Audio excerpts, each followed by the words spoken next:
Lista.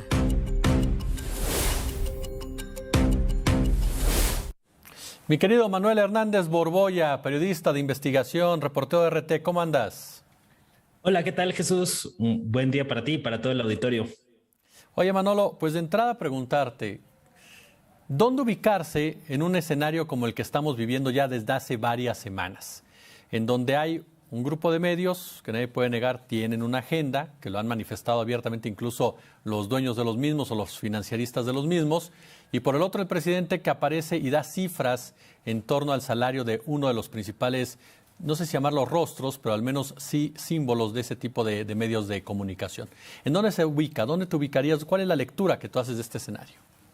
Pues es evidente que es una campaña política, sobre todo, ¿no? O sea, creer que es periodismo libre, esto que hemos estado viendo de latinos y mexicanos contra la corrupción y la impunidad, pues sería caer en una ingenuidad brutal o incluso querer engañar a la gente, ¿no? Es lo que hemos estado viendo en las últimas 3 semanas. Y por el otro lado, del lado de López Obrador, creo que ha habido un manejo inadecuado de la información, un desconocimiento de cómo funcionan las leyes de transparencia y demás, y eso pues está generando también algunos problemas a la hora de salir a responder mucha de esta ofensiva política y mediática. Y creo que pues esas son básicamente las coordenadas en las que estamos. Hay un grupo de medios que están empeñados en agarrarse de lo que sea con tal de estar golpeando al presidente, aunque no se sostenga o aunque sean cosas flojas que no acaban de ser consistentes.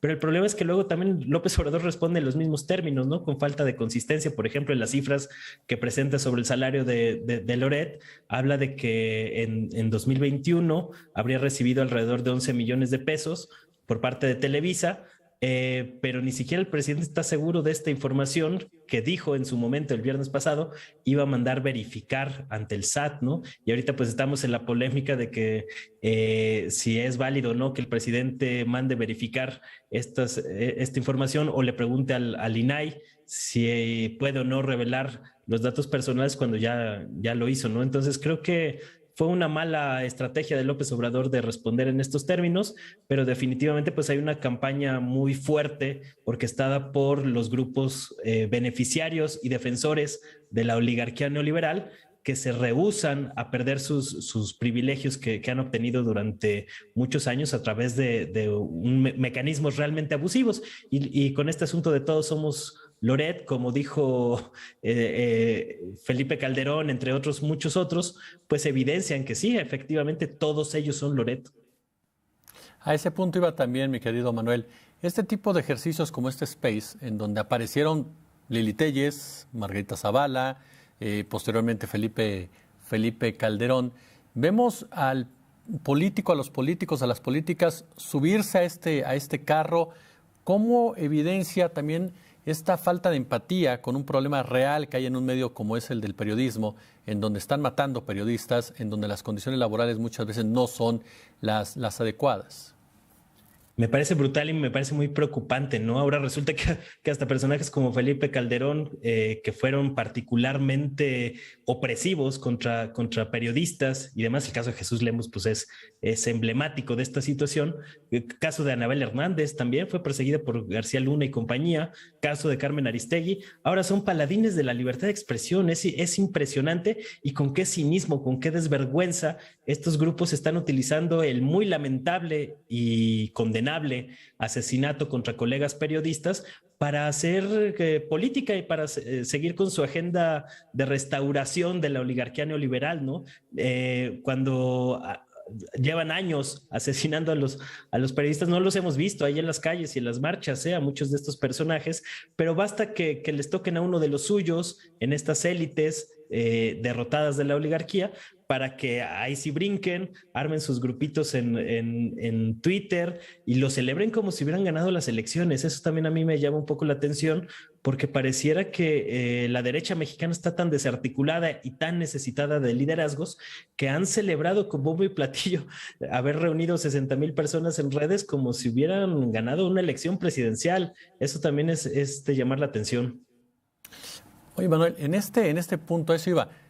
Es un reflejo también de lo que pasa más allá de Twitter, es decir, la ignorancia de lo que pasa más allá de Twitter, porque en Twitter, caray, ni con todas las cuentas que están registradas en México podrías ganar una elección.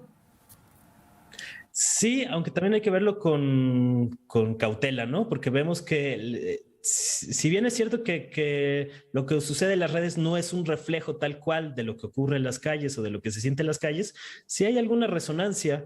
Y, por ejemplo, tenemos lo que ocurrió en las elecciones intermedias de 2021, donde si no mal recordamos, pues la derecha sí partió por la mitad a la Ciudad de México en la disputa por las alcaldías de la Ciudad de México, y eso no se puede entender sin un despliegue mediático como el que hemos visto pues en los últimos 3 años, ¿no? Y muy específicamente en el último año y en los meses previos a las elecciones intermedias. Entonces, ojo, tampoco hay que confiarse de que están completamente desligados lo que ocurre en redes sociales y en los medios de lo que llega a manifestarse en la calle. De hecho, ese fue como la razón por la cual el presidente López Obrador implementó su sección del quién es quién en las mentiras de la semana, que también ha sido pues criticada precisamente por la falta de rigor y de profesionalismo que ameritaría una sección como esta en la que pueda defenderse públicamente de las mentiras y de las calumnias que están a la orden del día. Entonces creo que también ha faltado esa parte por parte de presidencia,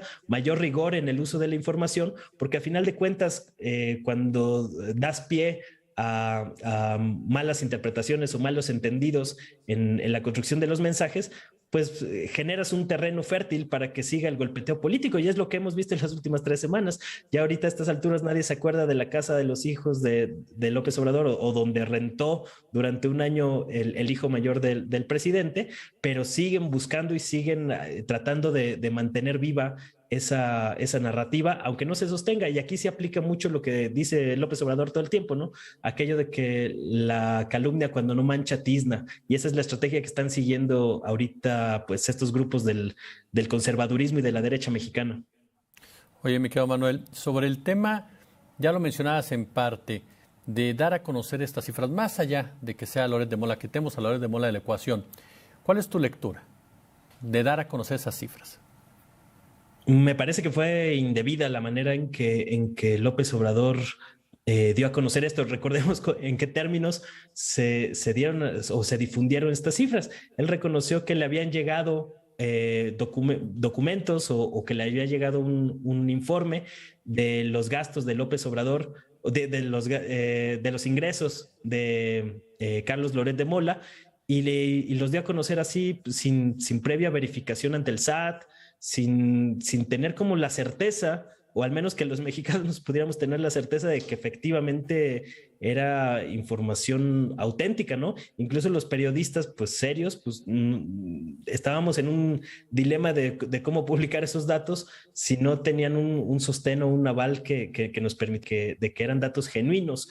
Entonces creo que, y fue hasta el día de hoy, hasta este martes, que López Obrador reconoció por primera vez que tenía copia de las facturas. Ahí ya cambia un poquito la situación, pero creo que muchas de esas cosas se hubieran podido resolver si desde el principio hubiera habido una estrategia más contundente a la hora de dar a conocer esta información. Yo creo que el problema no es tanto el hecho en sí de que hayan revelado los montos que gana Loret, que yo creo que sí es un tema de interés público, pero las formas y la manera tan descuidada en que se hizo, creo que sí es un problema que pues va a seguir con la polémica en torno a esta situación, y que de alguna manera el presidente pues también está dando pie a que lo critiquen por esa vía, ¿no? Entonces no termina de ser una defensa tan contundente como podría serlo si se manejara este tipo de información con más cuidado. Y no por cuestionar esto, mi querido Manuel, eres Loret, ¿no? No, pero para nada, nos bajamos completamente de ese barco. Digo, y creo que muchos de este tipo de farsantes, como Carlos Loret de Mola y compañía, los que se asumen como que todos ellos son Loret, le han hecho muchísimo daño a la profesión, y hay mucha gente que está muy confundida porque cree que todos los periodistas ahora sí que somos iguales que el farsante de Loret de Mola y compañía, ¿no? Entonces creo que no solo ha afectado al presidente López Obrador esta serie de montajes y esta serie de golpeteo mediático, sino que ha generado una confusión muy grande que nos ha afectado a todos los comunicadores en general. Ahorita hay una gran desconfianza de la gente en torno a los medios de comunicación, y en buena parte con mucha razón y justificada esta desconfianza. Entonces, Creo que para revertir esa situación se necesita ser particularmente preciso y tener un rigor muy, muy severo en la información que difundimos y que manejamos.